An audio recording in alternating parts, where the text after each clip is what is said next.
We are closing it out, closing out Zeta Live. Great to be with everybody.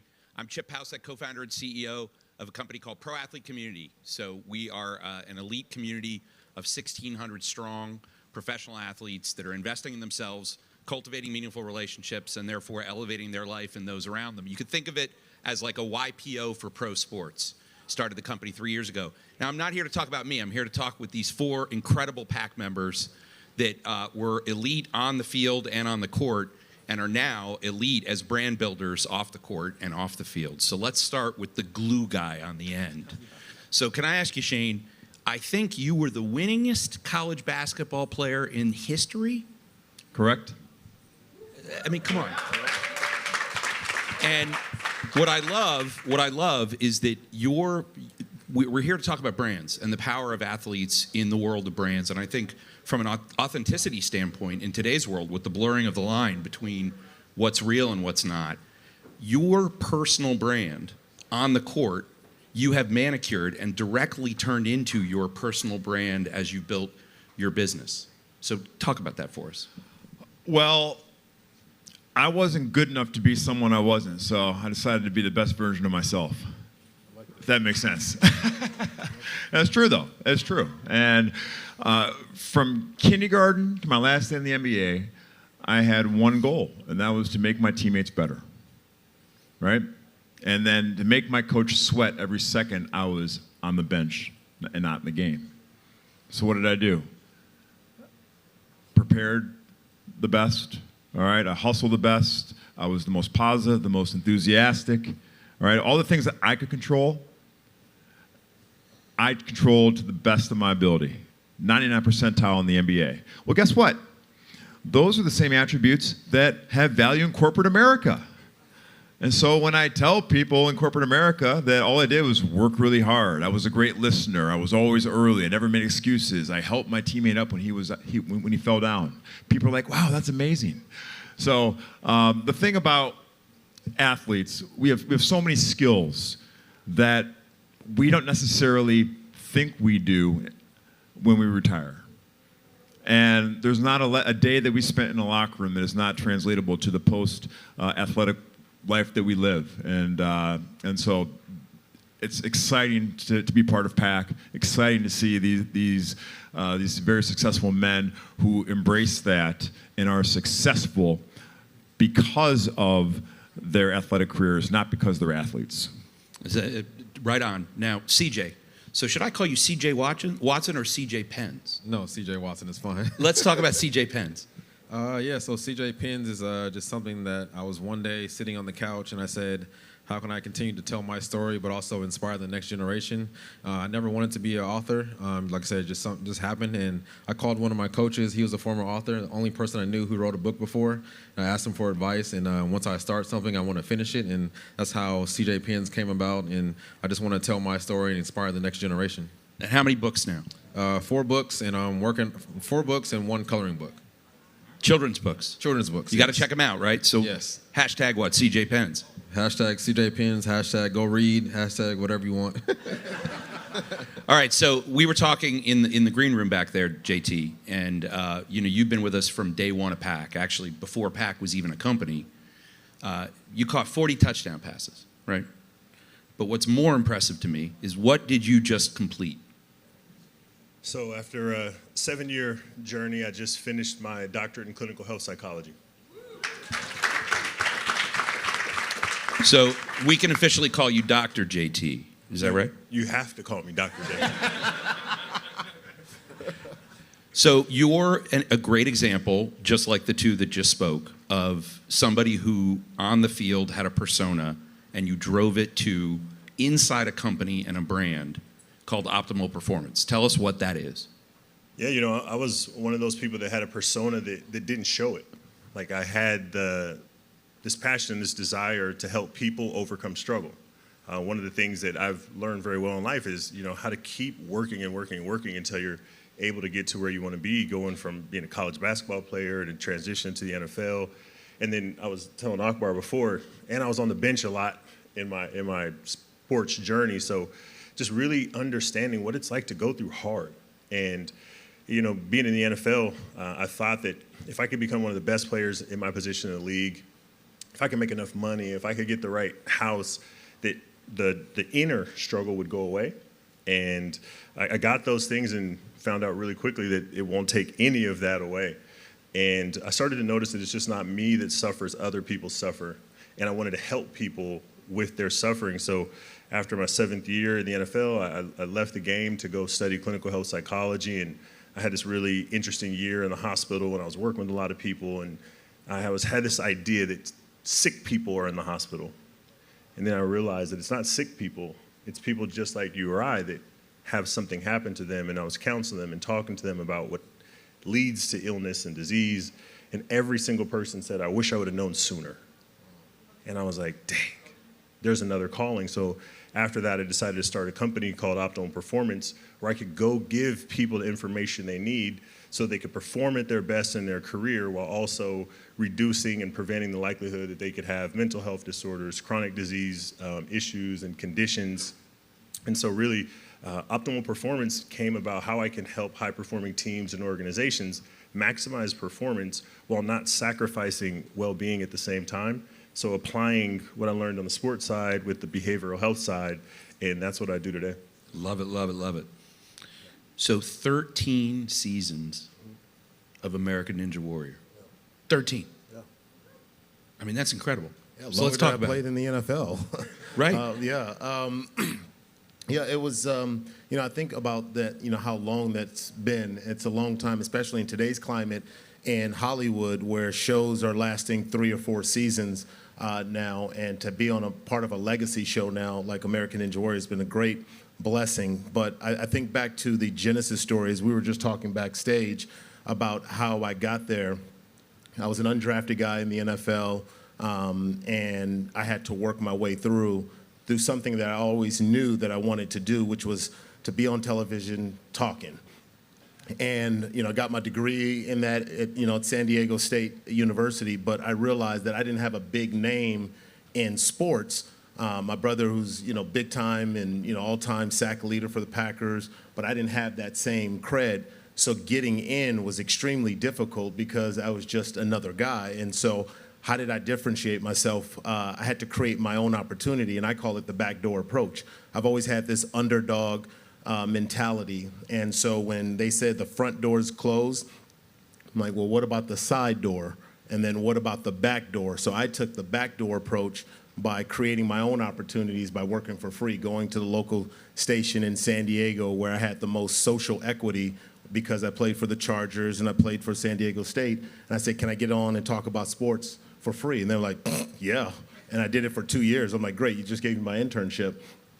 And from that, I was able to kind of build that into going to do college sports, and then ultimately wanted to get out of sports and get into entertainment. And that's where American Ninja Warrior, after 100 no's, going through all these Hollywood auditions, and Hollywood auditions, they can definitely deflate your whole confidence. Like, you're like, oh man, another no. We love you. Oh my gosh, you're so amazing. Oh, you're so amazing. All right, give me the job. Yeah, but about that, oh, great. And then Ninja came calling, and that was it, 13 years later. Well, but the grit, the rigor, the drive that you had as an undrafted player to make it is directly relevant to everything all of you talked about. So let's talk about let's talk about the transition out of the games. You won 2 finals with the Miami Heat. Yeah, by the way, from Miami right here. But so, I mean, the transition from that identity loss that one has when you leave the game. Let's talk about that a little bit. Well, I love what JT said about I wish I knew earlier. And that sums up what my transition was. I really struggled in transition, okay? I graduated from Duke University, played 13 years in the NBA. I won a ton, all right? By all metrics, very successful, okay? When I was at the end of my career, I just didn't want to play anymore. I reached all my goals. I didn't know what was next, okay? And the funny thing is, when you're an athlete, when you're a high performer, what happens is that as the stakes go higher, as the title gets larger, as the money gets bigger, and then the perks that come around, they grow larger, you start to build walls around yourself, right? And the walls get higher and higher and higher. And you become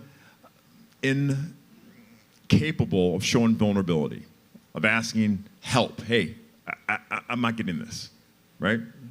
You see this every single day. And that was the case with me.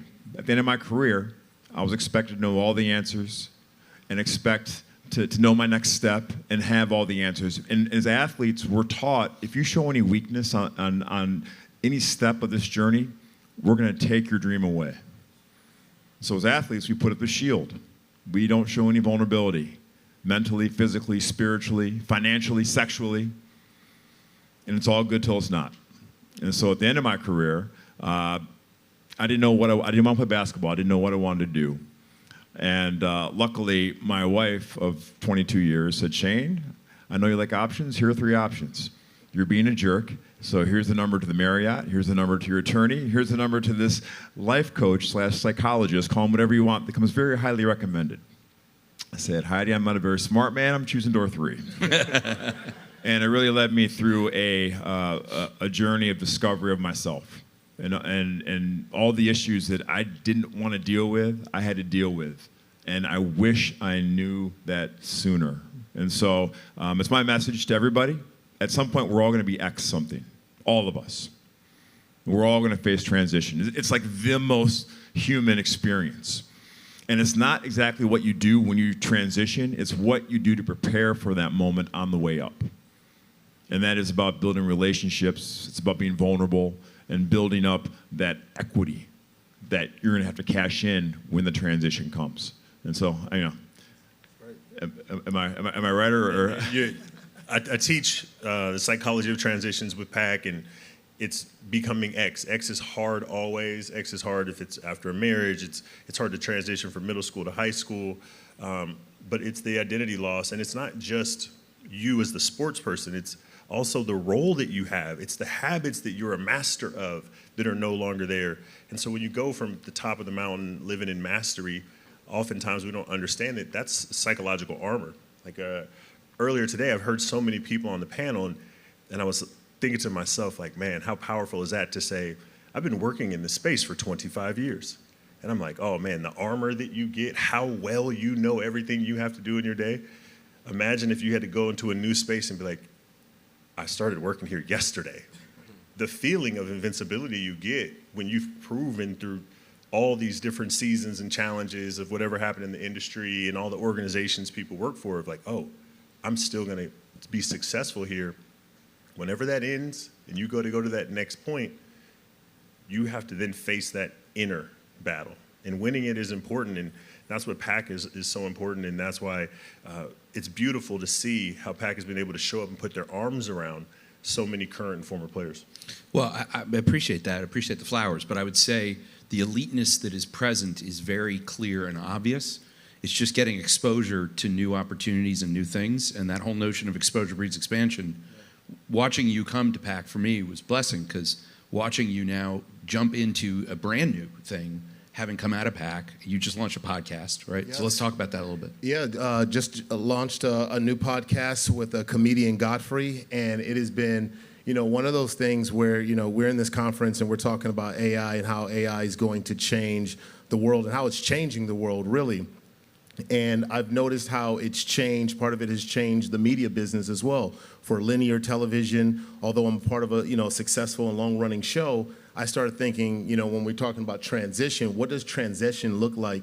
And there was a defining moment where, when it comes to transition, for me, I think back to, getting cut and not figuring out what I wanted to do, and I'm sitting there lost in San Diego, and I remember I got up one morning because I was tired of being in my feelings, and I remember just getting up blindly and just going over to the Chargers facility, walking straight in, no appointment, going in and say, hey, can I speak to Marty Schottenheimer? Do you have an appointment? No, I don't have an appointment.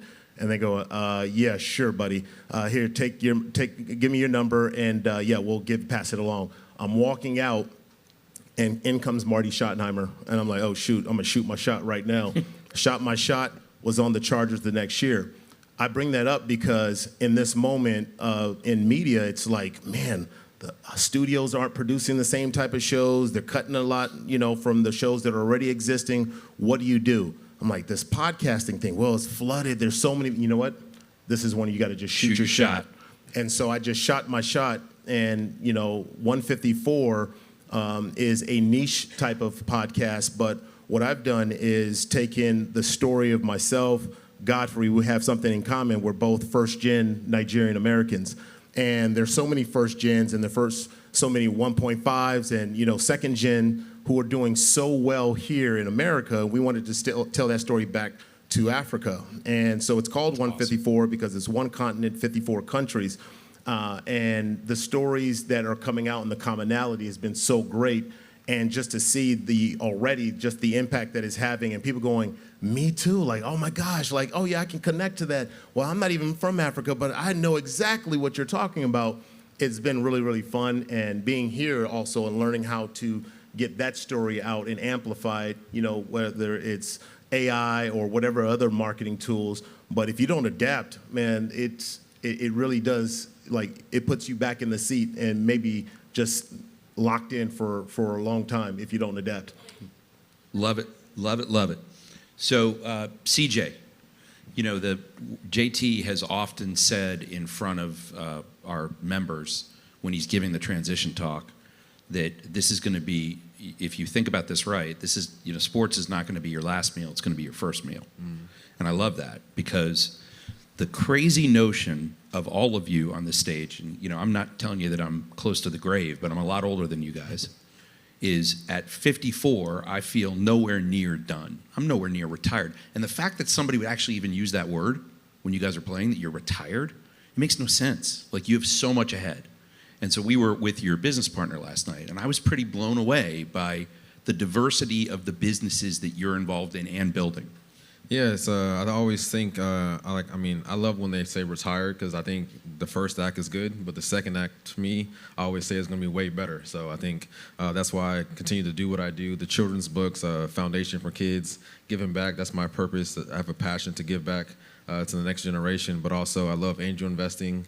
I love working with the fund, so that's kind of how I got into that. And once I got into it, once I figure I like something and I want to keep learning more about it, that just gives me more drive and a passion to keep learning. And that's why I've been in the VC and private equity space, just continue to learn, continue to build around people, continue to network, and to find my way in that field. But I love being a rookie. I love learning all over again. I love meeting new people. I love introducing myself. Hey, my name is CJ. I never did it before. I was super shy, but now I'm trying to step out of that stage and go and introduce myself. So I love being a rookie all over again. I think that's what it takes, throughout life. I'm continuing to grow and learn. I think that's what life is all about. Well, networking, one conversation can change your life. You never know when it's going to happen. You just got to be open to it. So, I feel privileged that I was able to meet you, Shane, and like that's going to have a big impact on PAC and on me. What advice would you give the athletes that are listening to this as we blast this out to the world?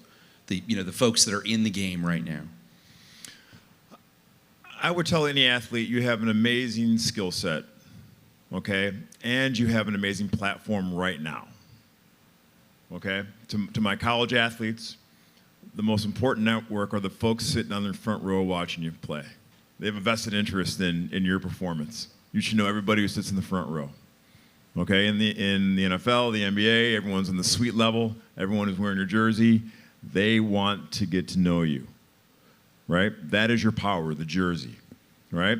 The second you take your jersey off, you're not a nobody, but that power goes away. And so you have to strike while the iron is hot and take advantage of what you work so hard for. And that's not to say that you're going to be distracted and not focus on your career, of course. But simultaneously, using the power of your platform, using your brand, which is a new thing. No one talked about brand when I was in the locker room back 20 years ago. So I sound like the old man now, but it's a great development. It's a great evolution of the athlete. The modern athlete does it all, but you have to be opportunistic. You have to always keep your ears open and your eyes open for opportunity.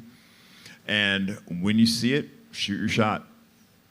I mean, that's the hashtag from this panel, by the way. Shoot your shot. So JT, tell us how you're shooting your shot right now. Yeah, no, it's really interesting because Shane was just talking about how important it is to leverage those people that are sitting around the court or sitting in the suite. And every time I think about that, I recognized like that was something I never did. And it's something that we've heard similar at PAX before. And every time I ask myself, like, why did I do that? And for me, you have to go inside to figure out who you are, right? And like when I was playing, because I'm a little introverted and because I'm anxious, the last thing I wanted to do was go engage with fans. I thought, wow, fans scary. This is something I want to avoid, right? As I was playing, I was just continuing to isolate myself more and more and more. As my notoriety grew, I was like, man, I need to stay in the house more. I need to get away from people more. And the whole time I didn't recognize that it was what was happening emotionally inside of me that was driving this stuff. And then I got to start to unwind it all down, like similar to how your wife so kindly presented that to you. And so for me, shooting my shot means now relearning how to put myself out there in a courageous way, of going from spending the last 10 years isolating myself for safety, now learning to drop those walls down and start to step into those conversations. Like networking wasn't something I wanted to do for years because I didn't want to strike up a conversation and be stuck talking about football. Like I was like, oh my goodness, let me avoid talking to people at the airport, at the event. So now, as I'm looking to build a brand and I'm starting to have to figure out this process, now I'm starting to have to step into some things that have been really scary for me, some things that I was adaptively trying to avoid. And I think shooting my shot now means asking myself, what's in the way of me reaching the goal? And I always talk about performance behaviors. Everybody in this audience needs to know, what are the things that you need to do today to move you closer towards your goal? But then as you start taking action towards that, you're going to realize that there's things inside that are interfering with you taking the action. Right. And that's the things that you have to work through. So me shooting my shot is working through my own interfering factors and doing the thing that I help athletes and organizations and leaders do. And it's hard to win the inner game because the emotions are with you, they're hard. And so for me, shooting my shot is stepping into some things that have been hard for me emotionally. Well, I love the combination of the two of you because Akbar, when you in my book, you had an incredibly successful NFL career because it's amazing that you were an NFL player. But if you applied yourself in the next version of you, you had to go in at the ground floor, like ground level, and become elite in that. And now when I watch you on the show, I mean, like you know what you're doing. You're real good at it. But you were comfortable being uncomfortable, is what I would say. Yeah, I'm definitely, I can definitely embrace that and receive that. But I'm in a new stage right now in my life where I'm having to relearn being uncomfortable and then being comfortable with that. And that's just really learning, the brand. You were talking about branding. Branding is such a buzzword, right? It's such a corporate word, branding. What the hell? And I think the best thing I would say is, like, I wish I could implant Athena inside of my brain and get all of the emotions that were hidden on the inside. I'm sure David's working on that, by the way. Yeah, right. Well, I actually don't want that. I think that's in the Bible. I'm not putting that thing in my brain. But no, it's being able to dig deep and finding all the different things that has created kind of where I'm at today, and understanding the branding and understanding the focus, the hyper focus that it takes to become really, really good. We were really, really structured in sports, and then the product was the product, making it to the NBA, the NFL. And now, as you're going through transition, the best way to transition is understanding the brand. And understanding the brand is a lot of deep work, and especially when it's the individual. For those who might be in the individual space, whether you're doing, podcasting or whatever it is, like, you really have to understand your brand, and that's a lot of analytics, and some just may not be capable of that. So getting all the help and asking for help with that ability. Well, put good people around you. Yeah. You guys all have done that really successfully, not just in your personal lives, but in your professional lives, and that matters. So I feel like at every stage of my career, there's no question that you got to keep learning. If you're not learning, you're not advancing. So, all right, so define your brand for the audience. We're going to roll out on that one. My brand is I'm a glue guy. I live to make other people not buy my talent by creating an environment where they can be their best selves. My brand is hardworking, fun, authentic, and honest. My brand is helping high performers understand the cost of performance, educating them that in pursuit of what you're chasing, it can affect you mentally, emotionally, physically, and relationally. And I want to help people reduce that cost And so that's why I always talk about maximizing performance plus maximizing well-being at the same time, so I can help do a new version of performance, because high performance is broken. And I think that's why it's time for an optimal performance. Oh, high performance is broken. That's a whole nother right there. That's deep. Go ahead on the podcast. We'll talk about it. Yeah. That's gonna be a good one. For me, it's Get your family, faith, and fun. And if you watch me and see me on American Ninja Warrior, I'm high energy, but that's who I am. I love my family. A lot of my social content has been around my family as well. And then, it's just, being a man of faith. And that's, the core to who I am. And then it's like getting somebody like my manager or Athena, or Athena to help kind of put that into this new iteration of my career in podcasting, which I'm really, really excited about. So, well, I mean, I love that Shane started with, brand. When you were playing the game, brands, you were not aware that you were creating a brand, and now you listen to where you guys have what you've accomplished. It's awesome to witness, and it's great for me to be a part of it. So we, at PAC, we got a public speaking bureau coming. If you want to book these guys, go speak. I just can't thank you enough for making the time to join us here, and please give it up to these incredible men. Thank you.